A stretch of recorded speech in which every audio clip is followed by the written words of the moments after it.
'05 Batmobile picture was taken against this backdrop over here. I love the realistic icicles. Oh yes, Mr. Freeze was by. To the factory. Turn some lights on.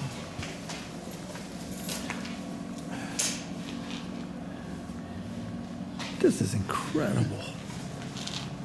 So, this Is that the makings of a Batgirl cycle? a Batman cycle. A Batman cycle. Oh, Ed's working on that. That's another Ed project. Is that one that's already been ordered? No, it's just for him. Okay. And he'll probably loan it to the museum too. So the cars come out of the mold, the 22-piece mold, and they have mold seam lines that have to be ground down and V'd out. And so that work is done initially by using an inline sander to be able to sand off the imperfections and get down into those. Made out of brass and then chromed. Ours is made out of aluminum. So it's 115 individually cut, milled, sanded, buffed, and polished pieces. It takes us about 8 weeks just to do the sanding, buffing, and polishing of the dashboard slats and handles and do the assembly. Did you have to submit detailed, multiple-page blueprints to Warner Brothers to get the licensing? Warner Brothers came here. They sent a spy to the shop pretending to be a customer. They liked what they saw, and they reported back that they liked the accuracy level, they liked the quality level, and that they thought I'd be a good ambassador for DC. There were that many windshields to have on hand.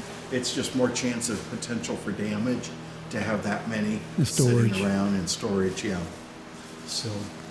So at this point, most of the wiring is done on this car.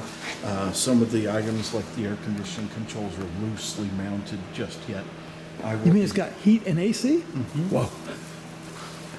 Even in an open cockpit car, we're able to do that for the custom filler neck located on cars prior to 1979. Right about here. Right behind the license plate, right? The flip down license plate. Yeah. Where was it on a Futura? Same Right spot, here, sure. same spot. It's first season, Batman. Yeah. Episode 1. There's no inside tube. The tube is short, and the gas filler neck is still right there, and there's a rag sticking out of it, and they shot flames right past it for one shot. That was the stock shot throughout all of first season, except for one exception, which is the exterior shot of TP6597 license plate.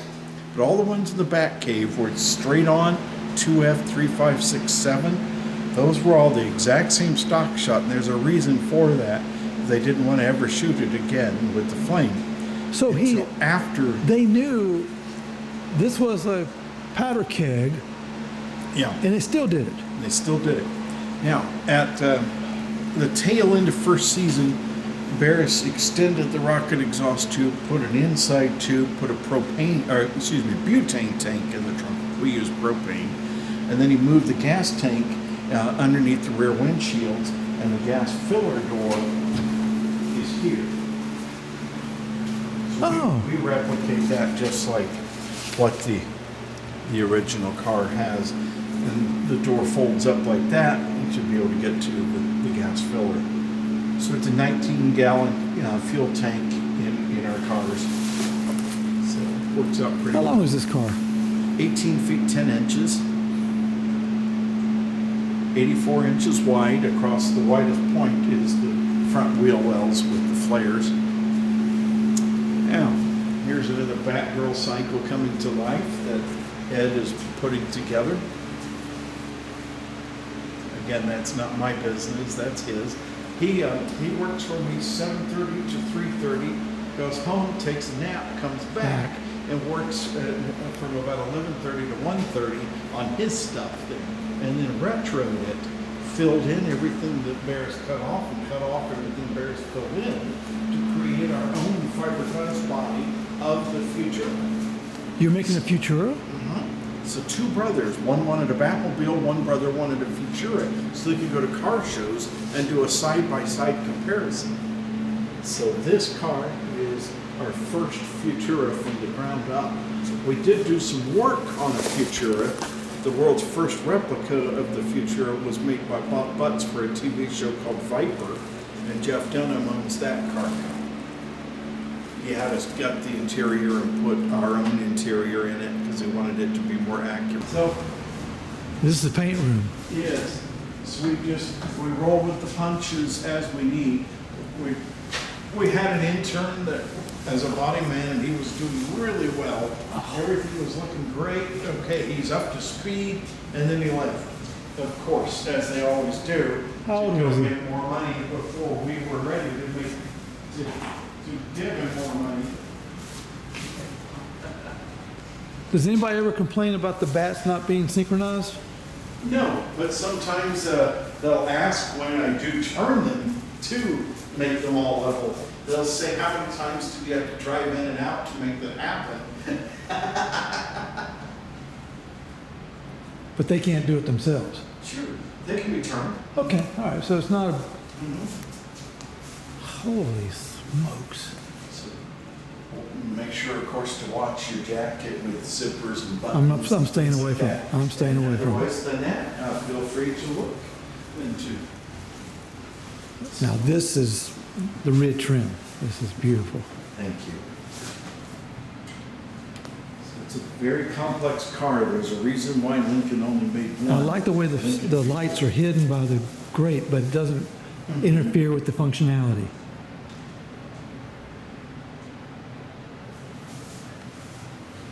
Okay, so you can explain to me, Sure.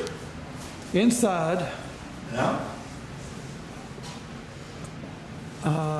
is that really how you start the car? No. Okay, Remember that was the anti-theft button on the right, car. right. So Robin would flip this down to activate the anti-theft activator, which really just was a ruse so that the bad guys would hit this, what they thought was the start button. Instead, they were hitting the anti-theft activator. The original car had a key that was located behind where this speaker is, but because this is a 13-speaker system, that was the location that we decided to put those instead of down below in the boxes that they added for the 5-way fire phone suppression system. So our key is in the second compartment, and that's where you start the car. The first one from the steering wheel or second one? This compartment over here. Okay, that one. Oh, gotcha. Oh, an old-fashioned turn the key. There you see the air conditioning controls. You think you ever go to the push-button style? I have. I've done a few where the customer requested it. And this detectoscope, is it functional? Yeah, it has an LED message in it that says atomic batteries to power, turbines to speed, Roger, ready to move out. That is great. And the white lights turn on with the knobs. Plenty of leg room. What's that light for? That's the interior light for the car. That came with the Futura. And they decided to go ahead and leave that alone. Those are the air conditioning vents. Those are air conditioning vents. Futura. Okay. They were driving the car, Benson Ford and William Schmidt, the designer. They were in New York, and they're driving in January, but they're broiling inside because of the cocoon and the greenhouse effect, right? There are no shades in the Futura. Does it have a function now? And their air conditioner broke down while they were driving in 1955, so they disabled the safety feature, lifted the canopy, the center canopy, to get a little bit of cool air coming in because they were broiling. While they're driving? While they were driving. Is that have a function or is it just cosmetic? Oh, cosmetic on our cars. Okay. Except on the Futura, it'll be functional. Because we The one you're making? Rear mounted air conditioning in it. So here are the park lamps, the low beam headlights, the high beam headlights. And then this particular one has a different style for the air ride suspension. So button 1 drops the car low for show. Button 2 is a good drive height. Button 3 is a good height to go up rampways Yeah, into. see, I gotta have the park lights convention on centers. when it gets to 5 o'clock or an hour before sunset. Yep. I have to have park lights on. There you go. Right. These are the horn buttons. These are the turn signal buttons. And then there was a speedometer inside the binnacle. This is not accurate to what the Futura had, but it's very functional. This is by Dakota Digital, and we have all 9 gauges inside of that cluster, and it turns with the steering wheel. Miles per hour, RPMs, So all your gauges that you need. pretty sweet. Yep. What about the red lights? Do they function? Not Yeah. that one, I'm talking about the one on the These, dash. oh yeah, 5-light flasher. Yeah, They just keep flashing, has to it's turn a it on? sweet sequence flasher. Okay. Red beacon light turns. Of course, we tell people only in parades or in parking lots. Yeah, because you can't ride down the street with Right. that on. Exactly. Now, some cities that have blue lights will allow a red light now, or some states, but I wouldn't count on How it. about the 2 fins? Do they come on? Then these, we have done some of them where they've lit up, but they didn't on the show. They were just for show. I think they wanted to, but they never did. Do you have an option of either it does the rotating light or just stays on red? Oh, rotating. Yeah, now someday we might not be able to get the rotating anymore. It might It'll just have to be LED. Right. So we'll just have to see. And the side marker lights being bombed back and forth between the two of them. The turn lever? The bat turn lever is the only thing that does not have a function. Got it. It does not turn the car 180 degrees. Well, I don't know if you substituted some other function. No. I can't think of what it would be, but Right. you know. And if you do, let me know. Now, the silver T-arm on the center console was never used on the show. Same with the 2 blue triangle knobs. So we turned the silver one into the gear shifter. So that's the gear shifter for the car, automatic gear shifter. Where? That, right In the middle. in the middle. What's this knob? Is that to open the door? Yeah. Oh. Yeah, those are Because the one you had in there, you had a regular Right. door handle, the first one you made. Right. Uh-huh. See how that's inside door handles.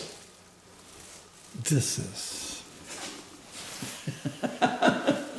The lights on the dash, do they come on too? Yes, those are the gear shift indicator lights and turn indicator lights. Wow. Now, are most of your cars straight or automatic? They're all automatic. Okay. Yep. The number 3 car at one time was manual, but the problem with it is that the transmission sits way up here, so the rod had to be about 3 feet long to come underneath the dash, Yeah, and it was yeah. a knuckle buster. Yeah. So Tell me about the phone. Does it just light up or is it functional? this one is just a prop phone. That's what this particular customer had. But you said you did do one where it was functional. I've done several. Several that are functional. Yeah. For, like your cell phone. Right. It's another cell phone. And unfortunately, my electronics guy is not available right now. He is having to take care of his wife who had a massive stroke. So right now they're not available. So that's part of my team that I'm still looking to replace. And I had 4 people to replace him, and something happened to all 4, including one of them died. So it's So if you didn't have bad luck, you wouldn't have any at all? something like that on staff. So that has been a little bit of a bear. But, and it's the car that actually became the Batmobile. George Barris only had about 3 or 4 weeks to find a car and turn it into the Batmobile. And it's very fortunate he had the Futura on hand to be able to do that. There's only about a 10 or 15% change if you look at the photos of the Futura, but those were significant. He brought the lanes under the doors, he brought the hood screws down the nose of the car, added the scallops on the fins, removed the center canopy, and then added all of those back gadgets. And because of that, I think that that's one of the reasons why it has such incredible appeal. It's so retro that it's futuristic. And a touch system on Batmobile, We also have the start button with the hinge label. Everything is replicated just like it was on the original car. And on our far right, this is the detectascope, also known as the Robin the Boy hostage finder. It takes a lot of work to get these 7-foot fins perfectly smooth so that we can get the beautiful paint job on them that people are expecting. We also have the triple rocket tubes, and sometimes we have cannons that fire confetti out of them, bat-shaped confetti.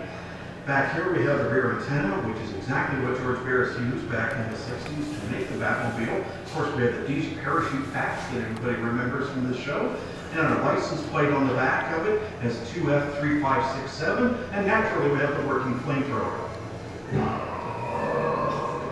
We live in a tactile world. Every button, every knob, every T-handle piece, every single part of the Batmobile has to have some kind of a function because of the world we live in. That's what we like to have, is a functioning part of the vehicle. And it ties in along with everything else that we like to play with our toys. And even as adults, we continue to collect all of these wonderful items.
Mom, let it go. Ma'am, look at me. Should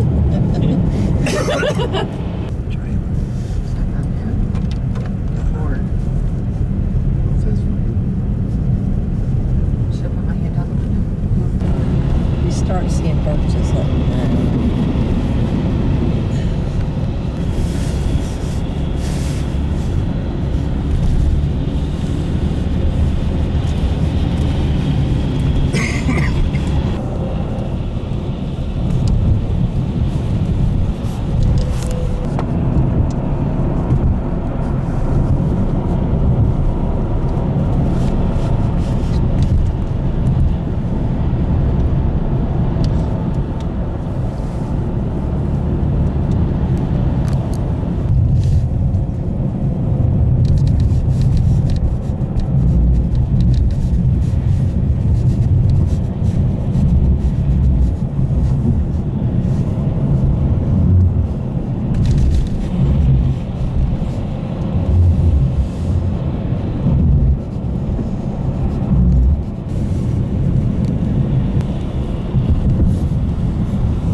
honest.